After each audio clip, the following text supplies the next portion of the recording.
அருமையான வாதத்திலோடு முடிந்திருக்கின்றது. ஆண்களை கடைசியாக எரும மாட்டுக்கு மேலே ஒப்பிட்டு பாரபெல்லாம் துவக்கிற மாதிரி முடிச்சு விட்டார்கள். இதிலே உண்மையிலே யாழ்ப்பாணத்தில் பேராசிரியர் பேசுகின்றார், ஊரில் கனடா லண்டன் அப்படி பெரிய பெரிய கொட்டல்களும் வீடுகளும் கட்டுறாங்க. இவங்களை எப்படி என்றதை தானுக்க சர்ச் பண்ணி பார்க்கணும். லண்டன் வந்தபோது பார்த்தலாம், எப்போ பார்த்தாலும் ஆண்கள் வீட்டை நிற்பதே இல்லையா, வேலை வேலை வேலைன்னு சொல்லி. கடைசியாக பார்த்தோன்னா 40 வயசுக்கு பிறகு ஒரு தடவை நிமிர்ந்து நிற்கிறான் இல்லையா. ஏன்னா ஆரை பார்த்தோன்னா 40-45 பிறகு ஆம்பளையில் பார்த்தா ஒருத்தன் கை விரைக்கின்றானாம், ஒருத்தன் கால் விரைக்கின்றானாம், ஒருத்தன் நேரின் உதன்றானாம், எல்லாருக்கும் பெருத்தம். அப்போ தான் ஜோதிச்சாரு, இப்படித்தான் உழைச்சி யாழ்ப்பாணத்தில் இப்படி பெரிய பெரிய வீடுகளை இலங்கையில் கட்டுறாங்க என்றால் அவனுக்கு பின்னால் இவ்வளோ நோவெளிகள் இருக்கின்றது தான் ஆராய்ச்சி ஒரு மேடையில் பேசுகின்றான். உண்மைதான், ஆண்கள் இன்று இயலாது என்று சொன்னாலும் இங்கே பின்னுக்கு இருக்கிற கடை வச்சிருக்கிறவர்கள் காசங்கரிக்கு வந்தே தீரும், இல்லாட்டி கடைக்கு சரம் பெறாது சாமான் போயிடும். ஆகவே ஆண்களுடைய வேலை. பெண்கள் அன்றைய தினம் என்ன செய்யலாம் என்றால் இன்றைக்கு யாரோ நிற்கிறவரை மாற்றி போட்டால் நிற்கலாம். ஆனால் நாங்கள் அப்படி இல்லை, ஆண்கள் எப்படியோ காசங்கரி போய் சாமான் ஏற்றி இறக்கினா தான் கடை. ஆக அது மட்டும் இல்லை, இந்த ஆண்கள் பார்த்தீங்கன்னா கல்யாணம் பண்ணி முடியும் கனவு காண்ற ஆண்கள் இப்பயும் இருக்கிறார்கள்.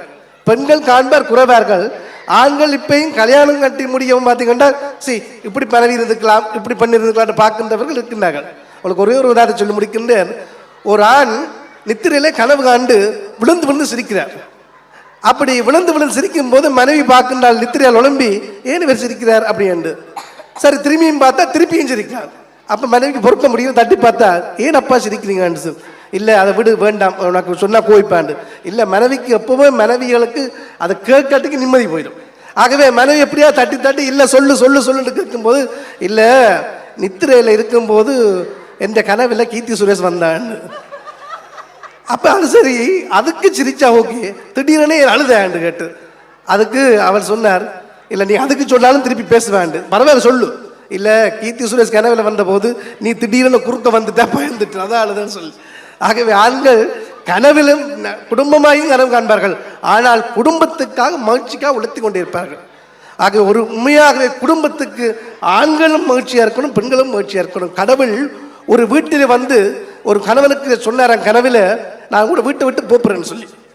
அப்போது கணவன் அடுத்த நாள் நித்திரையால் உடம்பி சொன்னார் எல்லாருக்கும், குடும்பத்தில் மனைவி பிள்ளையாரை கூப்பிட்டு இங்கே வாங்குவோம், கடவுள் சொல்கின்றார் இந்த வீட்டை விட்டு நான் போப்புறேன் நாம் என்று. ஏதாவது வரம் கேட்க சொல்லி சொல்லுகிறார். அப்போ என்ன வரம் கேட்கலாம் என்றால், மனைவி சொன்னால் எனக்கு வீடுகள் சொத்துகள் வேண்டித்தாண்டு, மகன் சொன்னால் எனக்கு நகைவெல்லாம் கொண்டு வாண்டு, கடவுள்கிட்ட மகன் சொன்னால் எனக்கு என்ன வாகனம் காரெல்லாம் மனு வளர்த்துங்கள் என்று. அங்கே இருந்த அம்மா சொன்னால் இதெல்லாம் கேட்காத, கடவுள்கிட்ட குடும்பம் மகிழ்ச்சியாகவும் அன்பாகவும் இருக்கும்னு சொல்லி.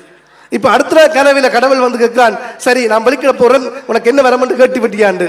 அதுக்கு அவர் சொன்னார், எனக்கு ஒரு வரம் நான் கடவுளே, நாங்கள் அன்பாகவும் மகிழ்ச்சியாகவும் இருக்கிறதுக்கு நீ எங்களுக்கு வரம் தருவோம் என்று. அப்போது கடவுள் தலையை சொல்லி வெளியிட்டாராம். ஏனப்பா தலையை சொத்துறான்னு கடவுளை கேட்க அவர் சொன்னாராம், அது உங்களோட குடும்பத்தில் இல்லைன்னு தான் நான் வீட்டை விட்டு போகிறேன். இப்போ இந்த குடும்பத்தில் அன்பும் மகிழ்ச்சி இருந்துட்டா நானே போகமாட்டேன், இங்கே இருந்துருவேன்னு சொல்லி.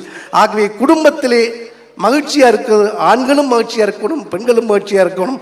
அப்படி இருந்தால் தான் குடும்பம் என்ற மகிழ்ச்சியாக இருக்கணும் என்று.